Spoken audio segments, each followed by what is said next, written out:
Hey everyone, and welcome back to the channel. When we think of ancient Rome, we usually picture epic gladiator battles, grand emperors, and towering marble columns.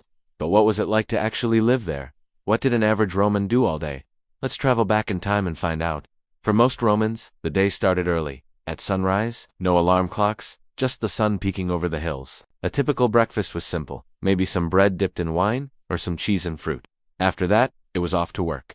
The Roman Forum wasn't just for politics. It was a bustling hub of shops and businesses. You'd see blacksmiths hammering away, merchants selling exotic goods from across the empire, and scribes busy with documents. School for the kids. Well, only children from wealthy families got a formal education, learning to read, write, and do arithmetic. Around noon, it was time for a light lunch, often something quick like bread, olives, and leftover cold meat. This was also when the famous Roman baths, or thermae, would open. And let me tell you, the baths were so much more than just a place to get clean. They were the social heart of the city. For a small fee, you could spend the afternoon soaking in pools of different temperatures.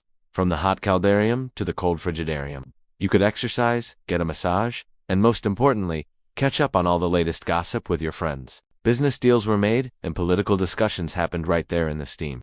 The main meal of the day, called the cena, happened in the late afternoon.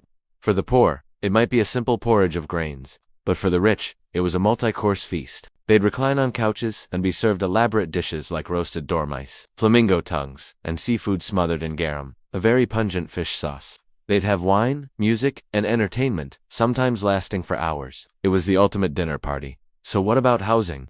Most Romans lived in crowded apartment blocks called inns. These were often several stories high and not very well built. The ground floor apartments were the best, but the higher you went, the smaller and more dangerous the rooms became. The risk of fire was constant. Wealthy Romans, on the other hand, lived in luxurious single-family homes called domus, built around a central courtyard, often with beautiful mosaics, frescoes, and even indoor plumbing. A completely different world. And what about entertainment? Besides the baths, Romans loved their games. The Colosseum is famous for its gladiator contests and wild animal hunts, spectacles that drew massive crowds. But they also loved chariot racing at the Circus Maximus, which was even more popular. Imagine tens of thousands of people screaming for their favorite team, the Reds, the Blues, the Greens, or the Whites.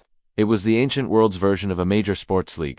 As night fell, the city became a different place. The streets weren't well lit, so most people stayed indoors for safety. They might play board games, tell stories, or simply get ready for the next day. Life in ancient Rome was a world of contrasts, of incredible wealth and deep poverty, of sophisticated engineering and simple daily routines. It was a life shaped by community, spectacle, and the rhythm of the sun. So, the next time you see a Roman ruin, try to imagine the buzz of daily life that once filled it, the chatter in the forum, the splashing in the baths, and the roar of the crowd at the circus. It was a fascinating and complex world. Thanks so much for watching. If you enjoyed this glimpse into Roman life, don't forget to like, subscribe, and hit that notification bell for more journeys into the past. See you next time.